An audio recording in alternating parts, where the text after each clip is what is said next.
You know, for thousands of years, these things have just sat there on the horizon. Monuments so huge, so perfect, they almost feel impossible. So the big question is, how did the ancient Egyptians actually pull it off? Let's get into it and try to unravel one of the greatest engineering mysteries of all time. Okay, let's just start with a number. A number that is kind of hard to wrap your head around. 2.3 million. That's how many stone blocks they think are in the Great Pyramid of Giza. Just let that sink in. 2.3 million. And we're not talking about pebbles here. The average block weighed 2.5 tons. To put that in perspective for you, that's like lifting a rhino, a whole rhino. Now try to imagine doing that over 2 million times. So yeah, the question is pretty obvious. How on earth did they manage that without a single crane or power tool? All right, so the whole challenge, it didn't even start at the pyramid site. No, it began way before that, at the quarry. And this was problem number one, a huge one. How do you even get millions of perfectly cut stones out of solid bedrock in the first place?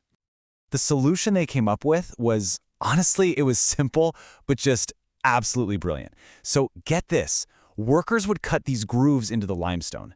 Then they'd hammer in a bunch of wooden wedges and just soak them with water. And as that wood soaked up the water, it would expand with this incredible, unstoppable force and crack. It would split a massive block clean off the bedrock. I mean, talk about using the power of nature to your advantage. So clever. Okay, so you've cut your 2.5-ton block out of the ground. Awesome. But now we have a new problem, a huge new problem. You've got to move this thing from miles across open deserts. So how in the world do you pull off this great stone migration?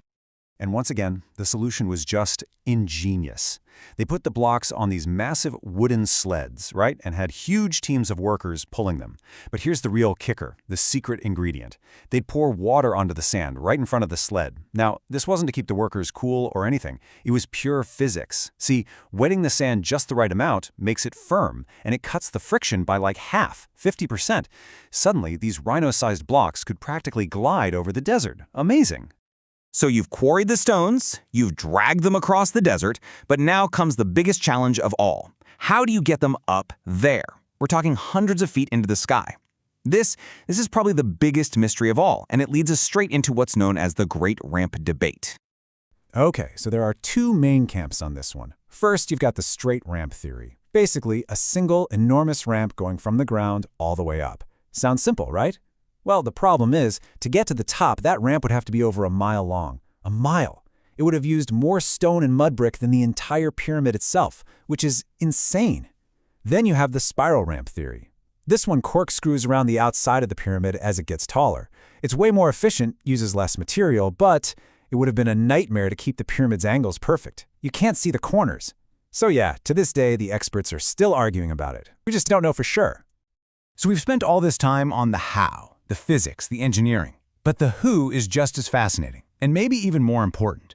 Because for centuries, the story we've all been told, you know, the one from the movies, has been, well, a myth. And the real story? It's way, way more interesting. Yeah, you know the story I'm talking about. The one that says the pyramids were built on the backs of 1 million slaves toiling away under the pharaoh's whip. It's this really powerful, dramatic image that's been around forever. But here's the thing. It's almost definitely not true. Because when you look at the actual evidence, the story completely flips. For starters, archaeologists found a whole village right there near the pyramids, built just for the workers. And even bigger than that, they found the workers' tombs. And these tombs were right next to the pyramids. That's a huge honor, something you would never give to a slave. The skeletons tell a story too. Yeah, they show a life of hard work, but they also show healed bones. Broken arms and legs had been properly set. They were getting medical care. And the final nail in the coffin for the slave myth? We have their payment records. They were paid in rations of bread, fish, and yes, beer.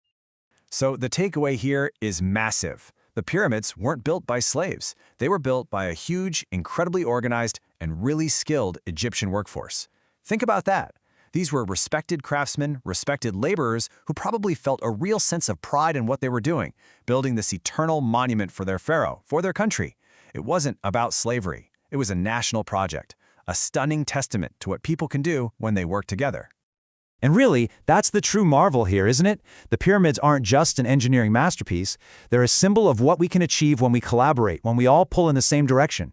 I mean, this project has lasted for 4,500 years. So it kind of leaves you with a big question to chew on, right? What are we, our generation, building today that's going to last for the ages?